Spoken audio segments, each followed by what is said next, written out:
So, yun.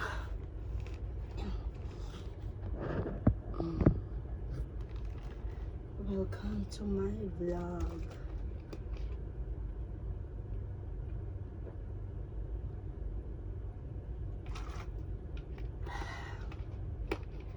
So, ngayon, itsura no? Yung itsura ko is, itsura talaga akong may sakit.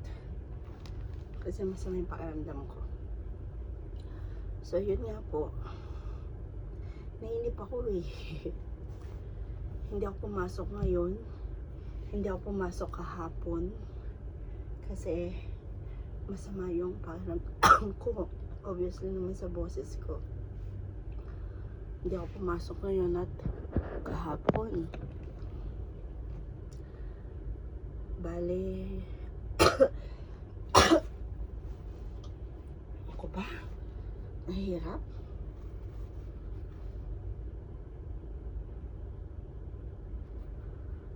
Ang hirap no, pag may sakit.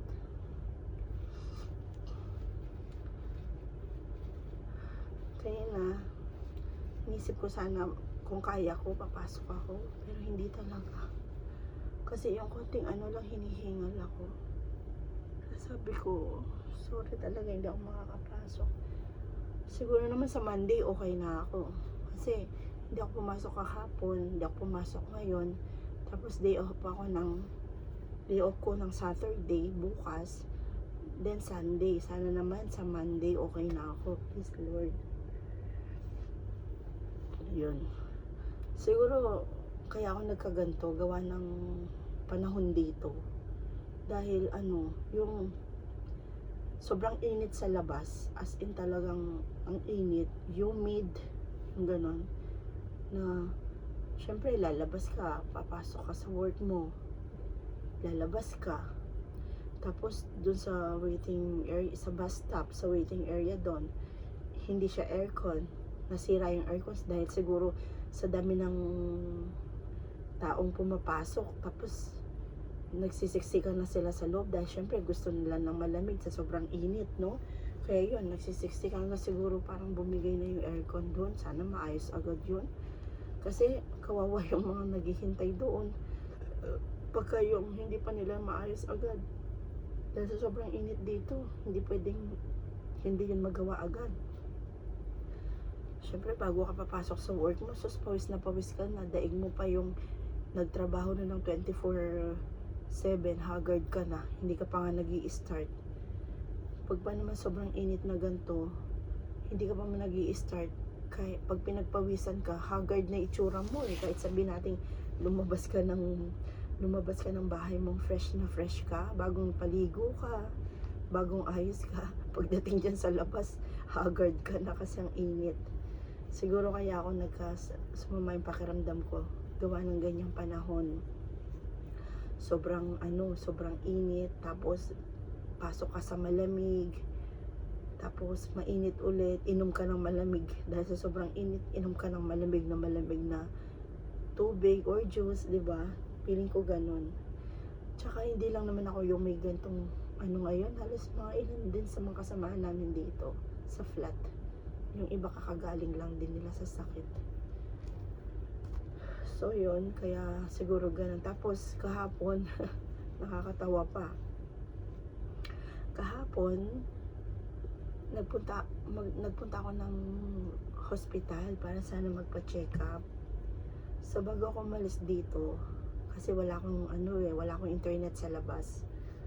Bago ako umalis dito, tinanong ko muna yung company kung saan covered yung yung insurance ko, para wala nang hassle ba. Ngayon sinansaan yung location. So kinilik ko, pinagtanong ko muna sa mga kasama ko dito, kung alam ba nila to, kung saan yung sabi nila Burgil, at which is makikita mo naman doon sa location mo is Burgil. So nagpunta ako doon, no? Nagpunta ako doon siguro mga 10 o'clock kahapon. Nagpunta ako doon. Pagdating ko doon, nagtanong muna ako sa security guard kung saan yung pinakita ko sa phone ko.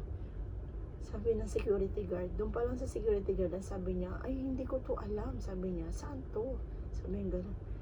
Kasi ano man to, sabi niya gano'n. Virgil naman kasi to, sabi niya gano'n. Eh kasi kako yung sa location ko, ito kasi kako yung namili, tao yung Virgil.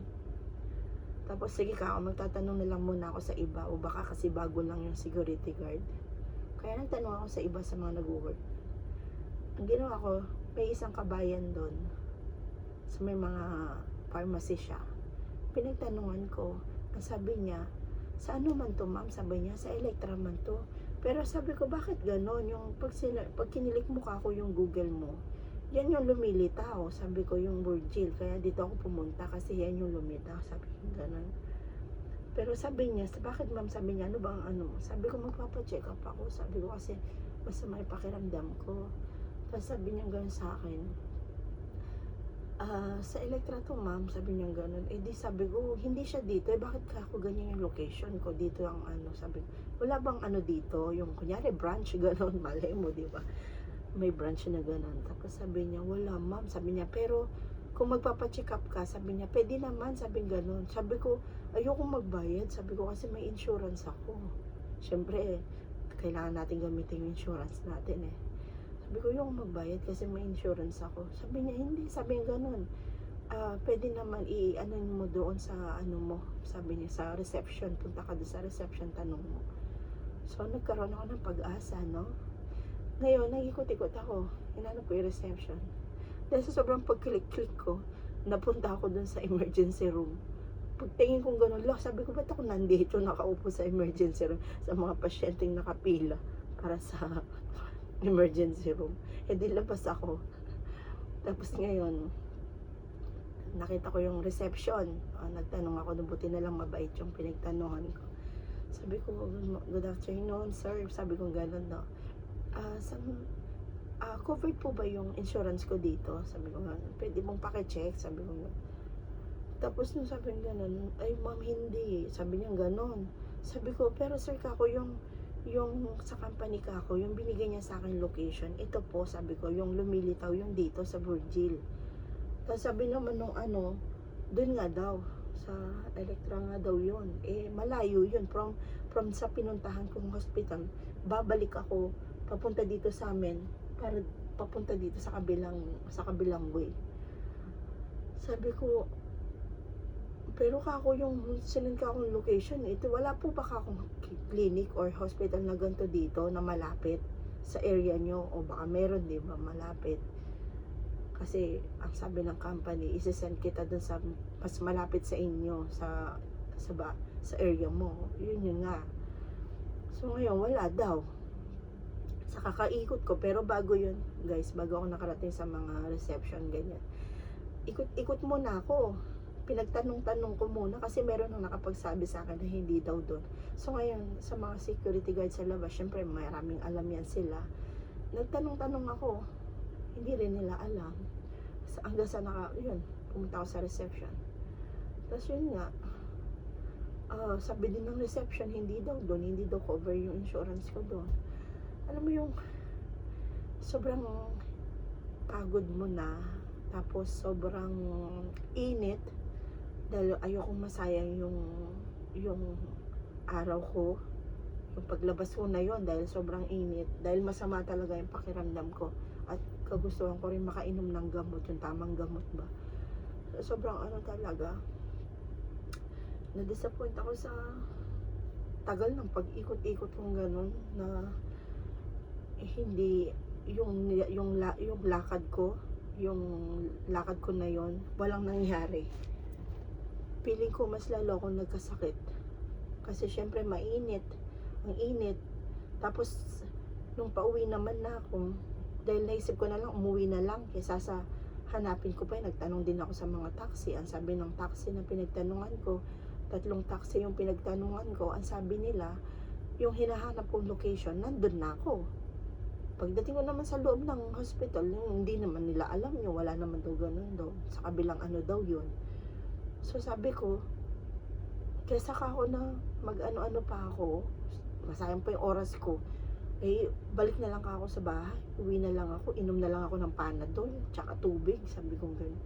Eh di yun, ginawa ko, tumawid ako sa kabila. Pagtawid ko naman doon sa bus stop, yung waiting area doon, sira ang aircon. Diyos ko, pag bukas ko gano'n, napakainit. Ay, sabi ko, ano ba yan? Hindi, naghintay ako sa labas. Siguro mga 10 minutes ako naghihintay sa labas.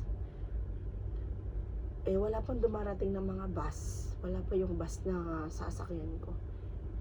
From the waiting area ko, pumunta ako sa kabilang waiting area. Siguro mga 15 minutes walk. Yung sobrang init na yun, talagang hindi pa naman ako nakapagdala ng payong. Hindi ko rin nadala yung electric pan kong maliit. Talagang nilakad ko yun. Nanghihinayang naman ako mag-taxi. Kasi magkano din yun, pambili na ng ulam. Diba? Kasi nagtitipid nga, pambili na rin ng ulam yun. Kaya so yun, nilakad ko yun. Siguro nung nakarating na ako doon sa pangalawang bus stop, ay, thanks God, yung aircon umaandar. Pero, mas natatalo pa rin yung init dun sa loob kasi sobrang init talaga. Tirig na tirig yung araw, tapos napakainit. Yung ang mukha ko, Diyos ko, sobrang parang alam mo yung nag-ano ka sa baga, yung nagsalab-salab ka ng ganyan. Ang init. Tapos ang ginawa ko, naghintay na naman ako doon, siguro mga 30 minutes. Imagine nyo guys, no? Kung hindi ako lumipat ng siguro 30 minutes ako nakatayo doon, naghihintay sa ilalim ng araw na napakainit. Tapos siguro, ay Diyos ko, sakit siguro na sa ulo nun. Buti na lang naisipan ko lumipat, maglakad. Nagtiis ako ng lakad, wala akong payong. Eh, wala naman ako sapat na budget para sabihin natin mag-taxi ako. Siyempre, inisip ko rin, pantataxi ko, pambili ko na ito ng ulam. Alam mo yun, kasi every month, budgeted lang talaga yung pera na panggastos dito. Kasi syempre, meron tayong pamilya sa Pilipinas. Mas uunahin natin yun kesa tayo. Ako, okay lang naman ako dito. Kahit kung ano lang meron ako dyan, kaya ko magtiis. Basta importante, may bigas ako, okay na ako doon. Kahit ano lang. Hindi naman ako maselan. Ang importante, yung mga nasa Pinas, yung dalawang anak ko, syempre, pag yun na sila ang dumaing, ay, ewan ko, para na akong nanghihina na ako. Pag sila na dumaing, tapos wala kang maibigay, nanghihina na ako, guys. Syempre, nanay tayo eh. Kaya nga ako lumayo. Kaya nga ako nagpapakapagod dito, lumayo sa kanila para mabigay ko yung kailangan nila. So yun, ganun po. Grabe yun eh.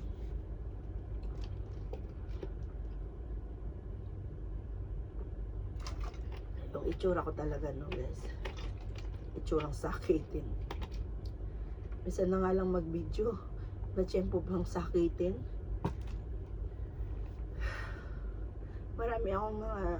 Meron akong mga dating mga video sa kabilang channel ko. Pero hindi ko na kasi yun mabuksan. Pero nakikita ko pa yung channel ko tsaka yung mga video ko dati. Hindi ko na siya kaya sayang naman yung mga video doon. So yun guys, salamat sa pakikinig. Kung dadaan man ako sa wall nyo, sana po pa-subscribe. And thanks for watching. Bye!